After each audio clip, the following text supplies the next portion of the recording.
Rink-wide Vancouver, pre-game, post-game, every game presented by Bodog. From sports odds to free casino games, make a play at bodog.net. Wadden and JPat here with you once again with another edition of the pre-game show as one team, JPat, getting set for the off-season, while the other team getting set for the bow season. Yeah, and of course, it is the Seattle Kraken that are heading to the first ever playoff appearance in franchise history in year number 2. They're not quite there yet, but a big 8-1 win over Arizona last night. And they're going to try and back it up with another against the Canucks. Of course, the Canucks had the Kraken's number in the first 6 meetings head-to-head in this Pacific Northwest rivalry. But the Kraken were winners last time, 6-1 in Rick Tocchet's second coaching game behind the bench. So the Kraken are going to try to make it 2 for 2 for the first time in history here, beating the Canucks in consecutive games. Canucks, of course, will try to take the season series with 3 victories in the 4 outings. Let's get to the lineup changes presented by Delaney's OK Tire out there on Fraser Highway in Langley. Looks like the backup's going to get the starting goal, and the kids are going to stay in the lineup. Rick Tocchet said the other day that he wanted to get Colin Delia 3 or 4 of the final 6 games, and it looks like he's holding true to that word. It appears that it's going to be Delia against the Kraken, and yes, the lineup in front of the goaltender will remain the same. Colin Delia has delivered for the Canucks. He's won his last 2 contests. Now, those were against Chicago and Anaheim, but has won more than he's lost under Rick Tocchet. And so, again, he's auditioning for work, whether it's here in Vancouver or elsewhere next season. So, good opportunity for Colin Delia against the high-flying Kraken, because the Kraken can put up numbers. Ask Arizona with the 8 goals they scored last night. So, pretty good chance that Delia will be busy. We'll see if that lineup in front of him can do its part to help out the goaltender. After a hot streak, the Canucks have cooled, losers of 3 in a row. Yeah, now they lost 3 in a row earlier, back-to-back to Detroit and then at home to the New York Rangers. That's the only time that they've lost 3 straight under Rick Tocchet, so he has not experienced a 4-game losing streak, and I'm sure he doesn't want to, but it's going to be a pretty stiff challenge against the Kraken here tonight. So we'll keep that in mind. Canucks have picked up a couple of points along the way, overtime losses to St. Louis and Calgary, so they're officially 0-1-2 in these last 3 games, but still, any way you cut it, that's winless in their last 3. Yeah, JT Miller thought the team played soft in their last game. Rick Tocchet wants to see more bodies in on the forecheck. Now, Miller and Dakota Joshua did their part. They each had 6 hits the other night against the Los Angeles Kings. The only other forward with more than 1, though, was Jack Studnicka. So, again, this is audition time, and the curtain is dropping on this season. There's only 6 games, including this one. So some of those guys, whether it's a Studnicka, whether it's Aiden McDonough, whether it's Sheldon Dry, some of these depth pieces, they want to show well down the stretch here. So I would think that they should take the coach's words to heart here, that he needs more in the way of forecheckers. It can't just be JT Miller and Dakota Joshua, the guys in on the puck trying to force turnovers and wear down defenders. So I'm going to be interested to see how do the Canucks to respond to the coach's comments the other night. Elias Pettersson on a point streak that got snapped on Sunday. He was pretty quiet against the Kings.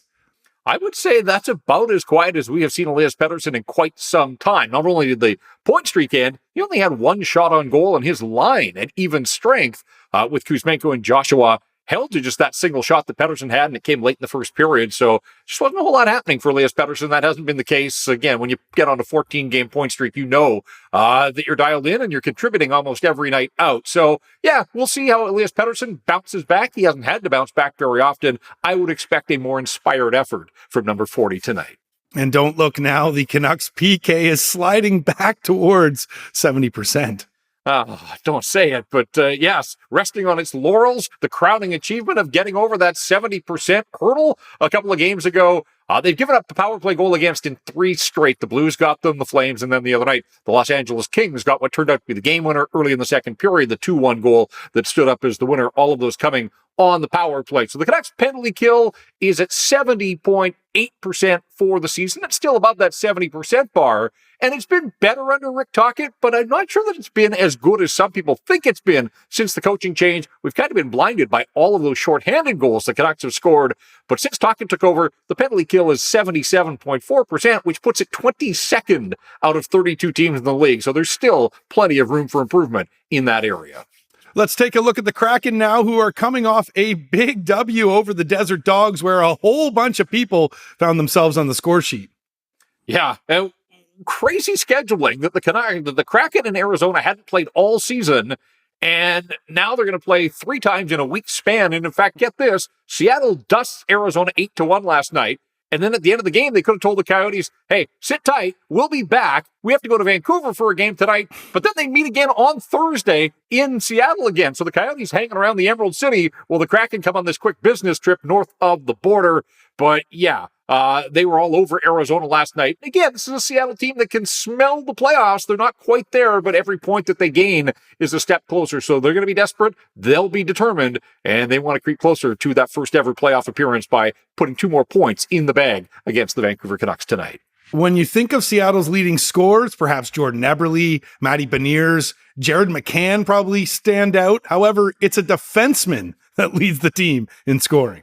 Yeah, Vince Dunn has had an incredible season, and you're right, 63 points for a guy that had never had more than 35 in the National Hockey League. He found an opportunity with the Kraken, and he has made the most of it, and he has been a point producer. 1 point better than Jared McCann, who had a couple of goals last night, and it's up to 37. McCann, the runaway goal-scoring leader on this hockey club, but it may surprise some people with those names that you mentioned that Vince Dunn is the guy that sits atop the Kraken scoring derby. However, the Kraken have a lot of depth when it comes to their scoring. Yeah, and even last night, 15 guys hit the score sheet. 15 of the 18 skaters that were dressed last night found the score sheet against the Arizona Coyotes. That's Seattle Kraken hockey. They have 13 players that are in double digits in goals. And so this is a team that can come at you in waves. Their first line and their fourth line, almost tough to distinguish some nights because the way Dave Haxtell rolls his lines and the way that he has deployed his players, he's got balanced scoring and some depth right across the board. And so that's going to serve the Kraken well. They are one of the highest scoring teams in the National Hockey League. They give up more goals than they would like. Their goaltending hasn't been great. Their special teams are pretty average, but they can score goals. And it's not just Jared McCann. It's right through the lineup. And as we pointed out with a guy like Vince Dunn, 13 goals from a defenseman as well. So it's hard to focus on just one guy and think that that's the key to stopping the Kraken. They've got enough offense here that they spread it around and they can beat you in a number of different ways. Yeah, and Seattle are road warriors. They do damage on the road. 24 of their victories on the season, in fact, 24 of their 42 have come away from home. They are one of the best teams in the National Hockey League. And yeah, last season was a struggle as an expansion franchise, but somehow, some way, this is a group that's figured it out on the road. And remember, just after the new year, they went on a 7-game road trip and went 7-4-7. They ran the table. And so they lost in a wild one here in Vancouver earlier in the season. Elias Pettersson had a 5-point night that night just before Christmas. So they didn't get a win in Rogers Arena, and in fact have never had a win in Rogers Arena. So they want to check that box tonight. But the way that they play, I think, is it doesn't matter if they're at home or on the road. Their style doesn't change. But yes, they've had a ton of success. Just 10 outright losses as the visitors this season. Let's get to the stat that stands out. It's presented by Jason Hominick at Jason.Mortgage. Well, with their win over Arizona last night, the second-year Kraken made some history. No team in NHL history had ever picked up 15 wins more in its second year than its first year. So a plus 15 in the win column year over year from the expansion season to the second go-around. That's where the Kraken are, and they're looking to add to that total. The last team, the team that they eclipsed with the record, the Oakland Seals from the late 1960s. So it's shown you that it's not easy to get off the ground and get running. I know Vegas had some success, obviously, in its first year and set the bar so high, but they certainly didn't jump by 15 wins in year number 2. And that's what the Kraken has done this year, again, putting them on the doorstep of their first ever Stanley Cup playoff appearance. That, to me, is a stat that stands out, a presentation of Jason Hominick at Jason.Mortgage. Okay, for my Bodog Best Bet tonight, call it a hunch, this one, but I love the value. And I'm thinking that Seattle might be a little sloppy coming off a back-to-back, a big back-to-back, where they won big. But I've got the highest scoring period being the first period at plus 380. I love the value there. Again, full hunch here. Maybe it's the backup in goal for the Canucks. Maybe it's the fact that I think Seattle might find some time to find their legs in this game. But again, I love that value. And I feel like the first period is where we're going to see the most goals scored. All right. That's an interesting one. I'm not sure that you've gone down that road all season long. Colin Delaney, as we said, in goal for the Canucks. We expect that North Van native Martin Jones is going to get the call for the Kraken. It was Philip Grubauer, who wasn't terribly busy last night, but they've got 2 goaltenders, and I think they're trying to find the guy that can get hot here just ahead of the playoffs. So Dave Haxtell looks like he's going to go with Martin Jones in goal against the Canucks tonight. We'll see how active the 2 goaltenders are in period number 1. Well, perhaps one of these goaltenders will do something tonight. Who do you feel is going to do it? I'm going to go back to Elias Pettersson. Again, the fact that he was held off the score sheet, and it hasn't happened often.